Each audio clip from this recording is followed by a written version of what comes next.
నాగర్ కర్నూలు జిల్లా నల్లమల్లలో అమానవీయ ఘటన చోటు చేసుకుంది. ఓ చెంచు మహిళ మృతదేహాన్ని అర్ధరాత్రి పూట అడవిలోనే వదిలేసి వెళ్లిపోయారు 108 సిబ్బంది. అయితే నాగర్ కర్నూలు జిల్లా లింగాల మండలం ఈర్లంపేటకు చెందిన గురువమ్మ మహబూబ్ నగర్ ఆసుపత్రిలో చికిత్స పొందుతూ మృతి చెందింది. దీంతో డెడ్ బాడీని 108లో ఫరహాబాద్ చౌరస్తా వరకు తీసుకొచ్చారు. ఈలోపే అంబులెన్స్ సిబ్బంది రాక్షసుల్లా ప్రవర్తించారు. మార్గ మధ్యంలోనే మృతదేహంతో పాటు బాధిత కుటుంబ సభ్యులను కూడా నిర్దాక్షిణ్యంగా దించేశారు. పాపం ఆ చెంచు కుటుంబం కాళ్ల వేళ్ల పడ్డా వారు కరుణించలేదు. దీంతో చేసేది లేక ఐటీడీఏ అధికారులకు ఫోన్ చేసినా స్పందన రాలేదు. చుట్టూ చిమ్మ చీకటి, దట్టమైన అడవి. ఏం చేయాలో తెలియక వాళ్ళు మృతదేహంతోనే అక్కడే బిక్కుబిక్కుమంటూ గడిపారు. తెల్లవారిన తర్వాత స్థానికుల సాయంతో ఓ ఆటోలో గురువమ్మ మృతదేహాన్ని ఇంటికి తరలించారు.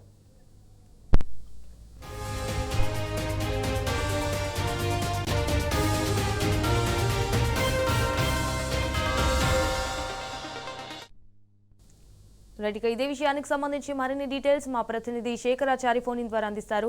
రైట్ శేఖరాచారి, చెప్పండి, అప్డేట్ ఏంటి?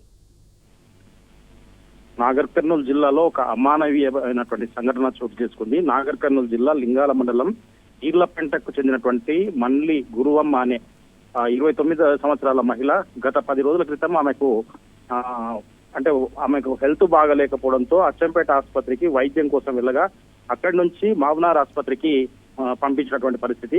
అయితే ఆమె తీవ్ర అనారోగ్యానికి గురైనటువంటి గురువమ్మ నిన్న సాయంత్రం ఆమె మృతి చెందింది.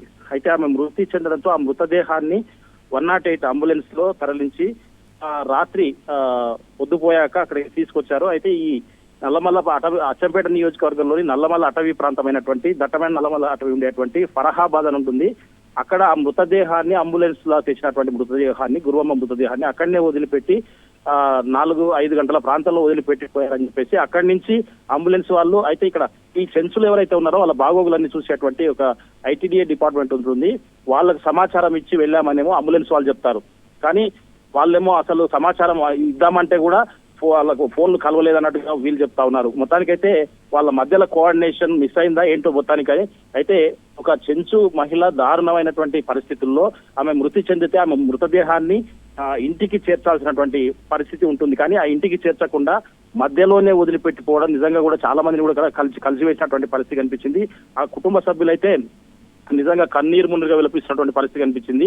ఒకవైపు ఆమె మృతి చెంది మేము ఇబ్బందుల్లో ఉంటే మా ఇంటికి చేర్చాల్సినటువంటి మృతదేహాన్ని చేర్చకుండా మధ్యలోనే వదిలిపెట్టారని చెప్పేసి తెల్లారిన తర్వాత ఒక 7-8 గంటల ప్రాంతంలో మన్ననూరుకి వచ్చి ఒక ఆటో మాట్లాడుకుని ఆ ఆటోలో ఎవరైతే మృతి చెందిందో ఆ గురువమ్మ మృతదేహాన్ని వాళ్ళ ఇంటికి తీసుకెళ్లామని చెప్పేసి కూడా బాధితులు రోధిస్తూ చెప్పినటువంటి పరిస్థితి కనిపించింది.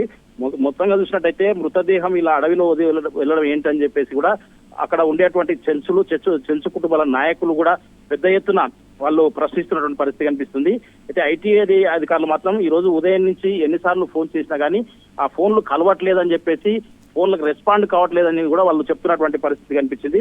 మొత్తంగా వీళ్ళు అడవిలో ఉండేటువంటి ఈ ఫరహాబాద్ నుంచి ఎక్కడైతే ఈ డెడ్ బాడీని వదిలిపెట్టి వెళ్లారో అక్కడి నుంచి ఇంకా 8 కిలోమీటర్ల లోపలికి వెళ్తే వాళ్ళ ఉండేటువంటి ఒక చెంచుగూడెం వస్తుంది. అక్కడికి వెళ్లాల్సినటువంటి మృతదేహము మధ్యలోనే వదిలిపెట్టడం ఈ అంబులెన్స్ వాళ్ళు చెప్తున్న విషయం. ఐటీడీఏ అధికారులు ఏం స్పందించలేదా ఇన్సిడెంట్ పైన? ఐటీడీఏ వాళ్ళు ఇప్పటివరకు కూడా ఎవరు కూడా స్పందించలేదని చెప్పేసి వాళ్ళు చెప్తున్నటువంటి పరిస్థితి కనిపించింది. మొత్తంగా వాళ్ళు ఎవరైతే చెంచు బాధితులు ఉన్నారో వాళ్ళు ట్రై చేసినప్పటికీ కలవలేదని చెప్తా ఉన్నారు. మరికొంతమంది చేసినప్పటికీ కూడా కలవలేదు, వాళ్ళ ఫోనే కలవలేదని చెప్తా ఉన్నారు. ఇప్పటి వరకు కూడా ఎవరు ఉదయం రెస్పాండ్ కాకపోవడంతో చూసి వాళ్ళు విసిగి వేసారి చివరికి మననూరు సమీపంలో ఉండేటువంటి ఒక ఆటోని తీసుకొచ్చేసి వాళ్ళ ఏదైతే చెంచుపెంట ఉందో అక్కడికి మృతదేహాన్ని తీసుకెళ్లినట్టుగా వాళ్ళు చెప్తున్నటువంటి పరిస్థితి కనిపించింది. మొత్తంగా చూసినట్టయితే ఈ అధికారులు నిర్లక్ష్యంగా వ్యవహరించారని చెప్పేసి పలువురు ఆరోపిస్తున్నటువంటి పరిస్థితి కనిపించింది. ఇది మామూలు విషయం కాదు. వాళ్ళకు ఎలాంటి దయనీయమైనటువంటి పరిస్థితి, వాళ్ళకు తినడానికి తిండి కూడా సక్రమంగా ఉండనటువంటి కుటుంబాలు అవి.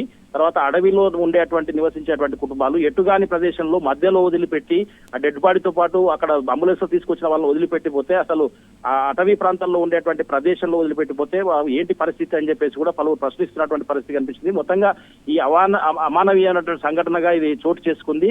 దీనిపైన సంబంధిత ఉన్నతాధికారులు దానిపైన పూర్తి స్థాయిలో విచారణ చేపట్టి ఎవరైతే బాధ్యులు ఉన్నారో వాళ్ళ పైన చర్యలు తీసుకోవాలని చెప్పేసి కూడా పలువురు చెంచు నాయకులతో పాటు పలువురు డిమాండ్ చేస్తున్నటువంటి పరిస్థితి కనిపిస్తా ఉంది. All right Shekharachari, thank you for the updates.